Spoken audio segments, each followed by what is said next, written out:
that series of instructionals, that's kind of what I teach. Let's save as much energy as we can, and let's focus everything on doing this move perfectly. So that's kind of the idea.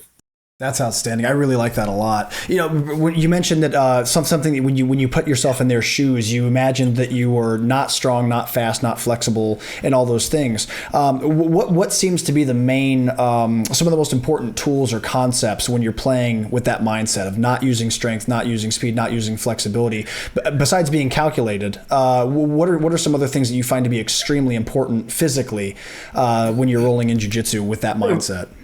I think number one thing, be more patient, because when you were young and crazy athletic, you almost don't need patience. You just keep going. You never get tired. You can always move. You can always get out of stuff and blah, blah, blah.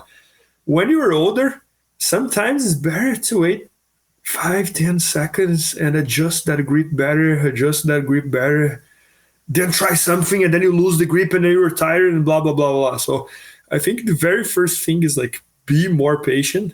Second thing, the grips become more important, because every place you put your hands, you put your legs, you put your knee, it's all more important than when you were crazy, young and athletic, because for example, in jiu-jitsu, sometimes you don't need to do the position 100% perfect.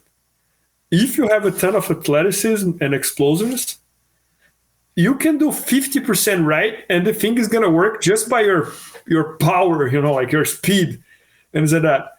So I think when you get older and you lose that explosiveness and you lose that athleticism, things got to be more perfect. Maybe you don't need to be 100%, but shouldn't be 50 anymore. Should be 90, 85% perfect. So I think that's kind of the big difference.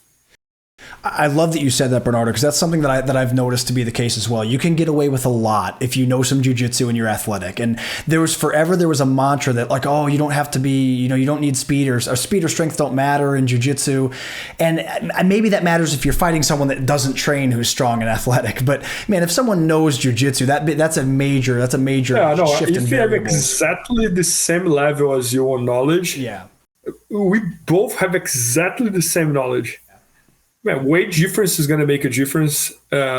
Strength is going to make a difference. Age is going to make a difference. Everything is going to make a difference. But for example, if you have more strength than me, younger than me, more athleticism than me, but I'm way better in jiu-jitsu than you, I think the technique is going to be the number one factor, and I'm going to win. 100%. But if we have exactly the same technique, everything makes a difference. Absolutely. Well, it's interesting too. Something else I wanted to point out about that is that you mentioned that sometimes if someone is athletic and young and has plenty of energy and cardio, they can do something 50% correct and still make it work sometimes. But that only goes for so long. As you said, eventually you're going to hit people who are at a level where, man, if you're 50% of your technique is sloppy, you're going to find out really quick that it's not going to work. For younger guys, do you feel that for people who are not over 40, how often should they be keeping that how often should they be approaching their training as if they were old, as if what you're saying, where you put yourself in the shoes of someone that's maybe not fast, strong, or athletic, to make sure that their technique is very sharp? Because it seems like they could avoid a lot of headaches in the future if they train like an old guy before they're an old guy. You know what I mean? Yeah, no, I think focusing on technique, and I'm seeing that on, again, bringing up Gordon again, but I'm seeing that on Gordon. So Gordon is really athletic, right? He's really strong. He has the best mindset that I ever saw in my entire life. But even though he focused more on the technique side than anybody, and he has John on his side, right? Which makes a huge difference. So, for example, I think the perfect scenario is don't ignore techniques and knowledge because you are crazy athletic, you're young, and blah, blah, blah, blah. So I think as long as you have this mindset that the most important thing, it is the knowledge and it is the technique, you're there, because you're not going to ignore the everything you learn on every day.